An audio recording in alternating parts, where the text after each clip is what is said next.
Hi dears and welcome back to Indo learning. ഇന്ന് നമ്മൾ 5ാം ക്ലാസ്സിലെ ഇംഗ്ലീഷ് യൂണിറ്റ് 1ലെ എ ഫ്രണ്ട് എന്ന പോം ആണ് പഠിക്കാൻ പോകുന്നത്. Yes, look here. You have many friends. നിങ്ങൾക്ക് ധാരാളം സുഹൃത്തുക്കളുണ്ട്. ഹാവിന്റ് യു അല്ലേ? വാട്ട് ക്വാളിറ്റീസ്, എന്തെല്ലാം ഗുണങ്ങളാണ് ഡു യു ലൈക്ക്, നിങ്ങൾ ഇഷ്ടപ്പെടുന്നത്, ഇൻ ദം, അവരിൽ എന്തെല്ലാം ഗുണങ്ങളാണ് നിങ്ങൾ ഇഷ്ടപ്പെടുന്നത്. നൗ, ഇപ്പോൾ റീഡ് ദി പോം അബൌട്ട് എ ട്രൂ ഫ്രണ്ട്. ഒരു യഥാർത്ഥ സുഹൃത്തിനെ കുറിച്ചുള്ള കവിത ഇപ്പോൾ വായിക്കൂ. ആ കവിതയാണ് കൂട്ടുകാരെ എ ഫ്രണ്ട്, ഒരു സ്നേഹിതൻ. This poem is written by Edgar Albert Guest. അദ്ദേഹം ഈ കവിതയിൽ ഒരു യഥാർത്ഥ സുഹൃത്ബന്ധത്തിന്റെ മൂല്യങ്ങളെക്കുറിച്ചും പ്രാധാന്യത്തെക്കുറിച്ചുമാണ് സൂചിപ്പിക്കുന്നത്. അത്തരം സൗഹൃദം ജീവിതയാത്രയിലെ വിലമതിക്കാനാവാത്ത നിധിയായിട്ടാണ് കവി കാണുന്നത്. നമുക്കിനി കവിതയിലേക്ക് പോകാം. A friend is one who stands to share your every touch of grief and care. A friend, ഒരു സുഹൃത്ത്, is ആണ്. One who stands to share. Stand എന്നാൽ നിൽക്കുക, share പങ്കുവെക്കുക. One who stands to share എന്നാൽ പങ്കുവെക്കാൻ നിൽക്കുന്ന ഒരാൾ. അതായത് ഒരു സുഹൃത്ത് പങ്കുവെക്കാൻ നിൽക്കുന്ന ഒരാളാണ്. എന്ത് പങ്കുവെക്കാൻ?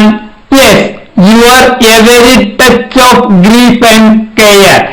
യുവർ, നിങ്ങളുടെ, എവരി, ഓരോ, ടച്ച് എന്നാൽ ഇവിടെ ചെറിയ എന്നാണ് അർത്ഥം.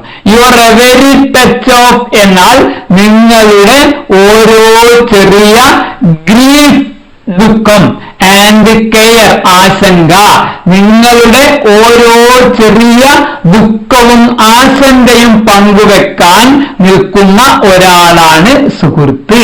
He comes by chance but stays by choice. Your praises he is quick to voice. He, അവൻ, comes by chance. By chance എന്നാൽ യാദൃച്ഛികമായി, അവൻ യാദൃച്ഛികമായിട്ടായിരിക്കും വന്നത്. ബട്ട് എന്നാൽ സ്റ്റേസ് നിൽക്കുന്നു. By choice. ബൈ ചോയ്സ് എന്നാൽ ഇഷ്ടപ്രകാരം നിൽക്കുന്നു. അതായത് അവൻ ഇഷ്ടപ്രകാരം നിങ്ങളുടെ കൂടെ നിൽക്കുന്നു. യുവർ പ്രൈസസ്, നിങ്ങളെ കുറിച്ചുള്ള പ്രശംസകൾ, ഹി, അവൻ, is quick to voice. Quick എന്നാൽ പെട്ടെന്ന്, വോയിസ് എന്നാൽ ഇവിടെ അർത്ഥം പറയുക എന്നാണ് അർത്ഥം. നിങ്ങളെ കുറിച്ചുള്ള പ്രശംസകൾ അവൻ പെട്ടെന്ന് പറയുന്നു. ഈ 2 ലൈനിന്റെ അർത്ഥം എന്താണ് കൂട്ടുകാരെ? അവൻ യാദൃച്ഛികമായിട്ടായിരിക്കാം നിങ്ങളുടെ ജീവിതത്തിലേക്ക് വന്നത്, അതായത് നിങ്ങളുടെ സുഹൃത്തായത്. എന്നാൽ അവന്റെ ഇഷ്ടപ്രകാരമാണ് നിങ്ങളുടെ കൂടെ നിൽക്കുന്നത്. അവൻ പെട്ടെന്ന് തന്നെ നിങ്ങളെ കുറിച്ചുള്ള പ്രശംസകൾ പറയുന്നു. നോക്കൂ, no grievous fault or passing him can make an enemy of him. No grievous. Grievous എന്നാൽ സീരിയസ് എന്നാണ് അർത്ഥം, ഗൗരവമുള്ള. ഫോൾട്ട്, മിസ്റ്റേക്ക്, തെറ്റ് അല്ലെങ്കിൽ പിഴവ് എന്നാണ് അർത്ഥം. പാസിംഗ്, കടന്നു വരുന്ന. വിം, വിം എന്നാൽ സഡൻ ഡിസയർ, പെട്ടെന്നുണ്ടാകുന്ന ആഗ്രഹം. അപ്പോൾ ഗ്രീവിയസ് ഫോൾട്ട്, ഗൗരവമുള്ള പിഴവോ, ഓർ പാസിംഗ് വിം, പെട്ടെന്ന് കടന്നു വരുന്ന ആഗ്രഹമോ. ഈ നോവിന്റെ അർത്ഥം ഇവിടെ എടുക്കൂ, കനോട്ട് എന്നായി മാറും. കനോട്ട്, കഴിയില്ല. മേക്ക്, ആക്കുവാൻ. എൻ എനിമി, ഒരു ശത്രു. ഓഫ് ഹിം, അവനെ ഒരു ശത്രുവാക്കാൻ. അതായത് അവനെ, നിങ്ങളെ ഒരു ശത്രുവാക്കാൻ ആകില്ല. ഈ 2 വരിയുടെ അർത്ഥം എന്താണെന്ന് നോക്കൂ. നിങ്ങളുടെ ഗൗരവമായ പിഴവോ അല്ലെങ്കിൽ പെട്ടെന്നുണ്ടാകുന്ന ആഗ്രഹമോ അവനെ നിങ്ങളുടെ ഒരു ശത്രുവാക്കില്ല. And though your need to be great or small, his strength is yours throughout it all. And കൂടാതെ, ദോ ആയിരുന്നാലും, യുവർ നീഡ് നിങ്ങളുടെ ആവശ്യം, ബി ഗ്രേറ്റ്, ഗ്രേറ്റ് മീൻസ് വലുത്, സ്മോൾ ചെറുത്, നിങ്ങളുടെ ആവശ്യം ചെറുതോ വലുതോ ആയിരുന്നാലും ഹിസ് സ്ട്രെങ്ത് അവന്റെ ശക്തി അഥവാ പിന്തുണ ഈസ് യുവേഴ്സ് നിങ്ങളുടേതായിരിക്കും. Throughout it all. Throughout എന്നാൽ എല്ലായ്പ്പോഴും. എല്ലായ്പ്പോഴും അവന്റെ പിന്തുണ അഥവാ ശക്തി നിങ്ങളുടെ കൂടെ ആയിരിക്കും. ഈ രണ്ടു വരിയുടെ അർത്ഥം എന്താണെന്ന് നോക്കൂ കൂട്ടുകാരെ. അവന്റെ ആവശ്യം വലുതോ ചെറുതോ ആയിരുന്നാലും, അതായത് നിങ്ങളുടെ ഏതൊരാവശ്യത്തിലും അവന്റെ പിന്തുണ എപ്പോഴും നിങ്ങളുടെ കൂടെയായിരിക്കും. No matter where your path may turn, your welfare is his chief concern. No matter. No matter എന്നാൽ അവന് പ്രശ്നമില്ല. Where your path may turn. Where your path may turn എന്നാൽ നിങ്ങൾ എവിടെ പോയാലും അവന് പ്രശ്നമില്ല. Your welfare. വെൽഫെയർ എന്നാൽ നന്മ. ഈസ് ഹിസ് ചീഫ് പ്രധാന കൺസേൺ. കൺസേൺ പരിഗണന. യുവർ വെൽഫെയർ നിങ്ങളുടെ നന്മ ഈസ് ആണ്. ഹിസ് അവന്റെ ചീഫ് കൺസേൺ പ്രധാന പരിഗണന. അതായത് നിങ്ങൾ എവിടെ പോയാലും അവന് പ്രശ്നമില്ല. നിങ്ങളുടെ നന്മ മാത്രമാണ് അവന്റെ പ്രധാന പരിഗണന. No matter what your dream may be, he praise your triumph soon to see. No matter അവന് പ്രശ്നമില്ല. What your dreams may be. What may be എന്നാൽ എന്തായാലും. യുവർ ഡ്രീം നിങ്ങളുടെ സ്വപ്നം. What your dream may be എന്നാൽ നിങ്ങളുടെ സ്വപ്നം എന്തായാലും അവന് പ്രശ്നമില്ല. He praise. പ്രേ എന്നാൽ പ്രാർത്ഥിക്കുക. ട്രയംഫ് സക്സസ് വിജയം. സൂൺ പെട്ടെന്ന്. ടു സീ കാണാൻ. പെട്ടെന്ന് കാണാൻ.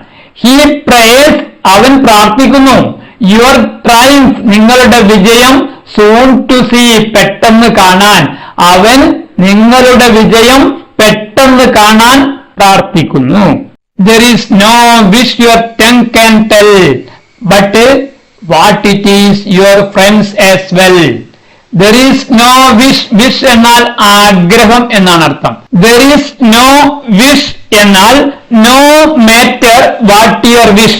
നിന്റെ ആഗ്രഹം എന്തായാലും. Your tongue can tell. tongue എന്നാൽ നാവ്. can tell പറയാൻ കഴിയുന്ന. നിന്റെ നാവിന് പറയാൻ കഴിയുന്ന എന്നാണ് അർത്ഥം. അതായത് നീ പറയുന്ന നിന്റെ ആഗ്രഹം എന്തായാലും.